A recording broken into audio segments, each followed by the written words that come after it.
Hey, hello there. Thank you so much for stopping by my channel. I am super excited that you're here. If this is your first time, I'm Angela, and my channel is Bible Study with Angela. I absolutely love teaching Bible study, and I'm so excited that you're here today.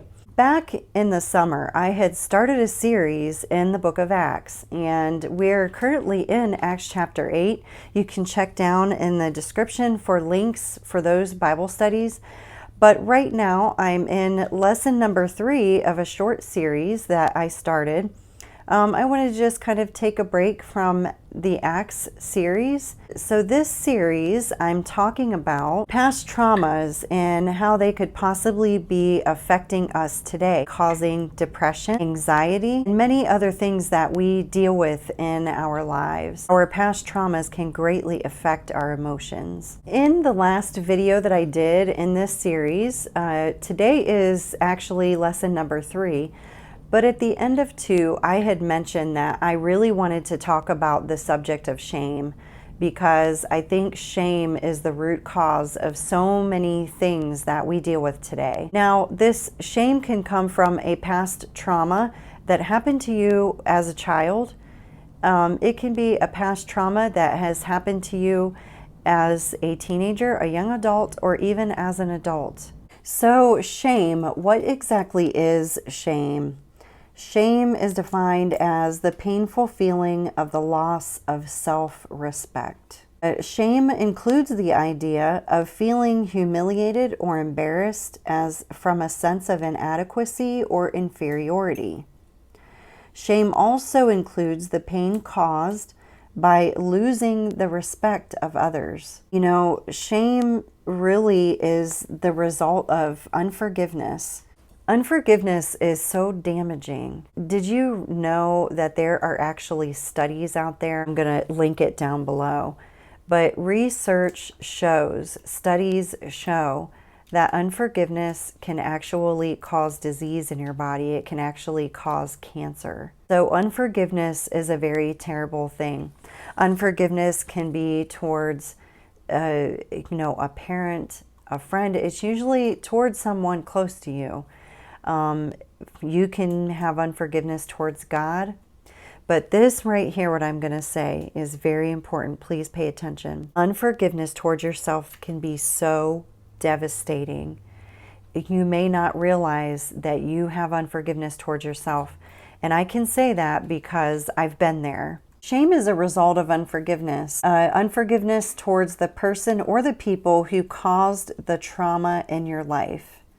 Whether that's abuse, betrayal, abandonment, you can fill in the blanks, whatever those are. Here's where it really gets deep though, because usually somehow the person that we blame most of all, the person that we blame more than anybody, and we refuse to forgive the most of all, is ourselves. And I want you to pay attention to that. If you have to replay this video and listen to it again, please do. But somehow we think that, if I was a better kid, I would not have been abused or neglected or abandoned. It's my fault that my parents got a divorce, or it's my fault that my loved one died. If I was better, then God would not have let that happen to me. And the thing is, this is where it's tricky, because usually the shame is something that's very subconscious and we do not know it's there. We don't know it exists. And when we listen close enough to God, He will begin to whisper to us and He'll begin to call those things out. Why? Not so that we can hurt worse, because you will feel the pain of it. But He does that. He calls it out. He whispers it because He wants to heal us. And the number 2 person that we blame is God. And I said this in my last video. I cannot tell you how many people I know that will say they are atheists or they are agnostics. And I'm telling you, I would put money on it that 99.9% of them have unforgiveness towards God. And that's why they claim they don't believe Him. There is a hidden subconscious wound inside that is not healed. And that is why they believe that. And they're angry with God, but they may not even know it. And I said this before too. Some of them do know it. They know full well why they're mad at God. They can tell you the day, the time, and the moment that they're blaming Him for. Before I go into any more about shame, I want to share with you my story of deliverance and healing from shame. When I was a teenager, my brother and I and my mom, we faced quite a traumatic time in our lives. And it was traumatic for my dad too. I don't want to leave him out of it, but he caused a lot of the trauma. But we faced a lot of trauma. And both my mom and dad have passed away, and I certainly don't want to do anything to disrespect, because I have forgiven everyone that is involved in my story. But it was a long journey for me to get forgiveness, to be able to forgive myself and to be able to forgive everyone else that was involved. But I can remember it was the day before my freshman year of high school. I was so excited. I remember my mom had taken us school shopping and I had all new clothes, and this would be my very first day in high school, and I was so excited about it. I finally felt like I was a true teenager because, I was in high school. I remember the day before, my dad sat me down in the kitchen, and if my brother was there, I don't remember him being there. I remember that it was just me and my dad. And I remember him telling me that he was leaving, that him and my mom were getting a divorce, and that he had found another woman and he was leaving us. And I remember how devastated I was. Now, I had a warning that he was going to do that. My mom had told me, and my mom had actually confided in me almost as a friend, I think, but I was old enough that I knew something was going on, and I had asked my mom some questions. And in her desire to not completely keep me in the dark, she ended up just telling me everything. And so I knew that something was going on with my dad, and I knew that he had an interest in someone else. And so some of it I had processed, but in that moment, hearing it come from him, it was so devastating. And I cannot describe to you the abandonment that I felt in that moment, to know that my dad was leaving. He was leaving us. I knew that my mom was worried if she could provide for us or not, because she didn't have her high school diploma. She was working on getting her GED, and I don't know if she had received it right before that or right after, but she had never worked outside of the home. And so she had been a stay-at-home mom for these 15 years being married, and now she was faced with getting a job and providing, being a single mom. And so it was a very scary time for all of us. So if we fast forward a year or so, my dad was working on getting married to his girlfriend.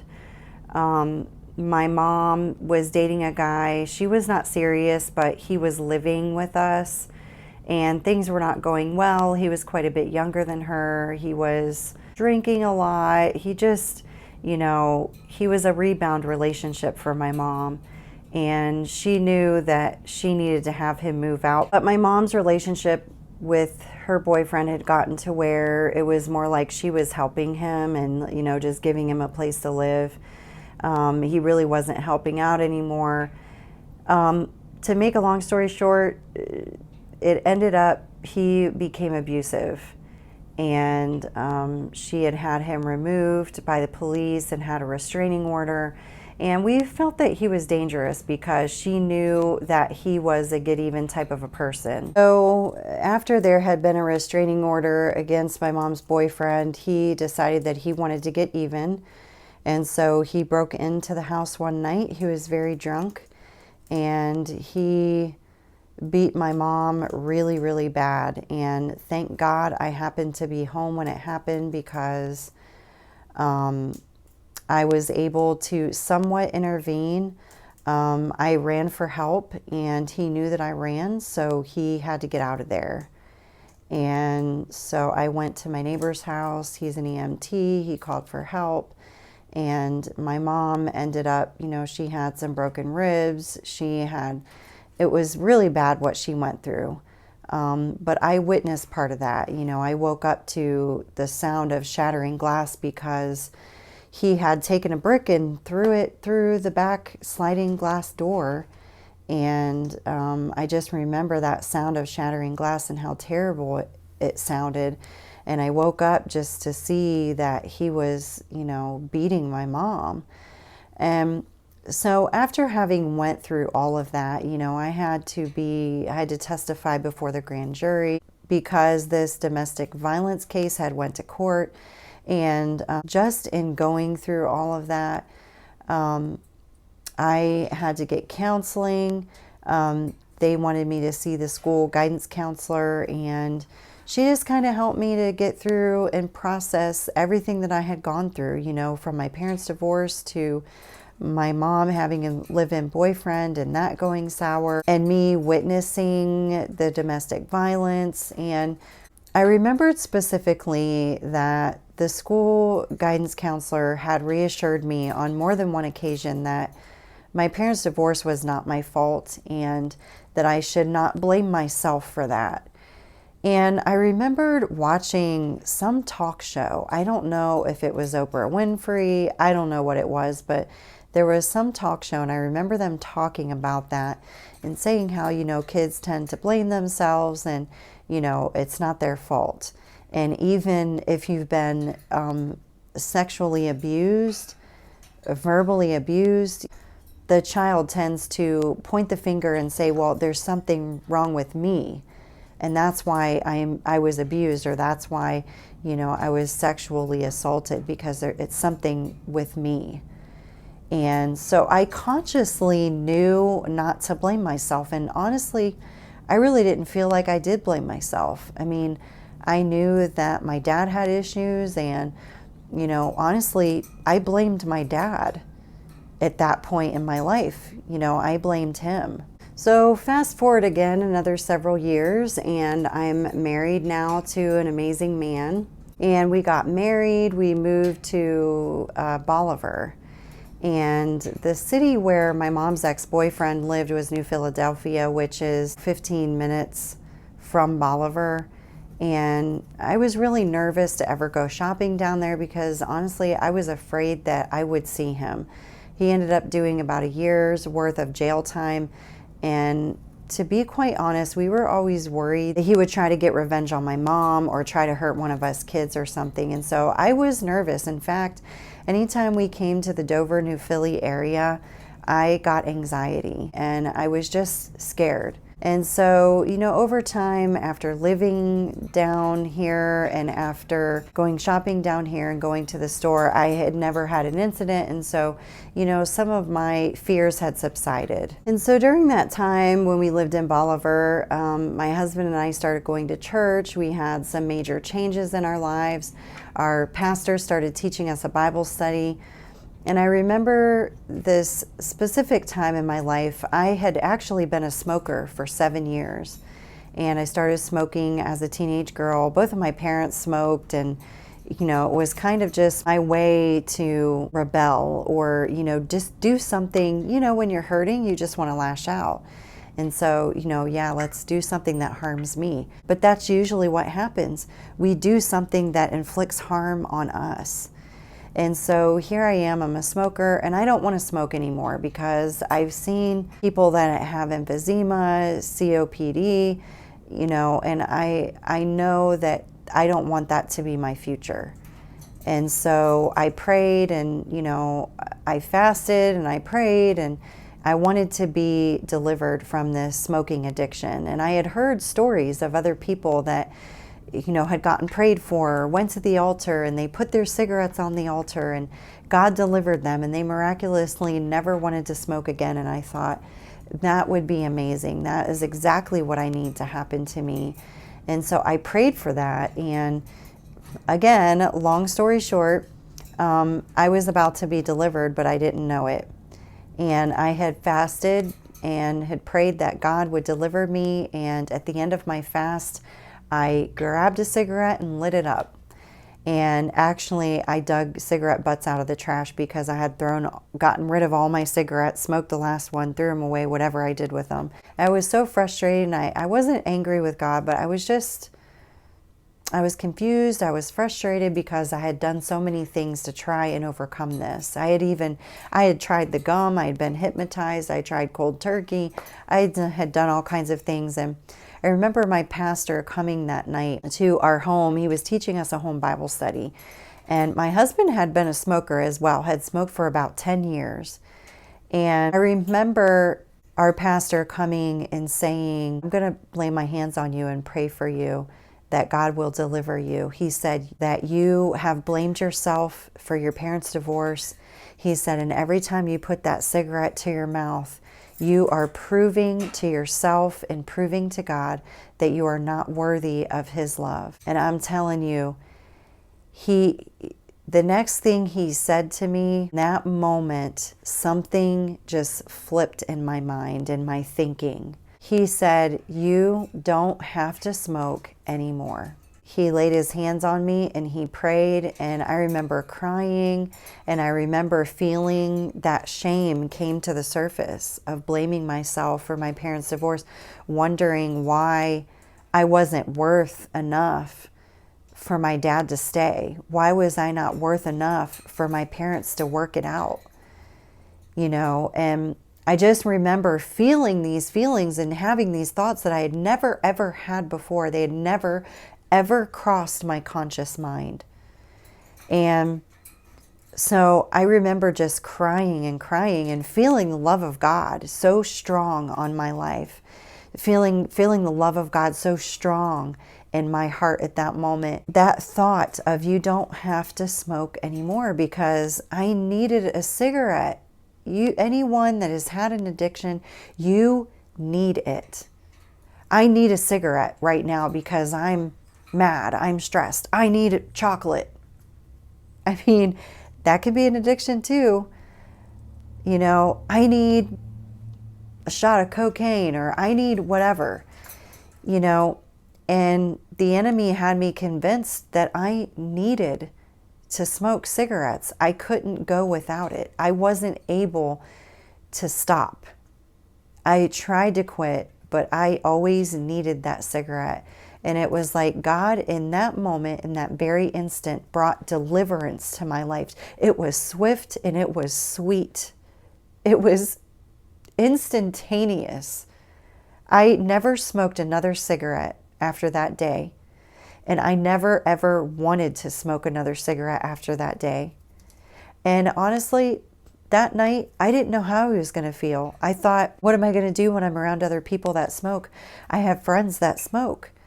What am I going to do when I go to my parents' house or my in-laws and I smell the smoke and I'm around the smoking and I'm around the smokers? Am I going to want to? And honestly, I didn't know. At that moment, I didn't feel like I wanted it. But honestly, it wasn't really completely proven to me until I went around everybody that was smoking, and I did not want one. I didn't want it ever again. You guys, that was miraculous. And that happened to me over 20 years ago. I mean, I'm thinking it's been almost 25 years ago. And the actual date that I was delivered was March 12th. Was the day I was delivered of smoking. And so every year on March 12th, I remember my deliverance. But you guys, I was delivered from shame. And shame is what was holding that addiction to me.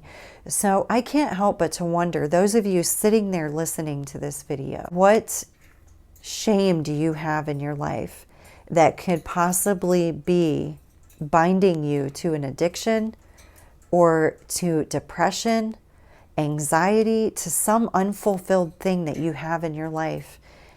It is probably because you have unforgiveness towards yourself.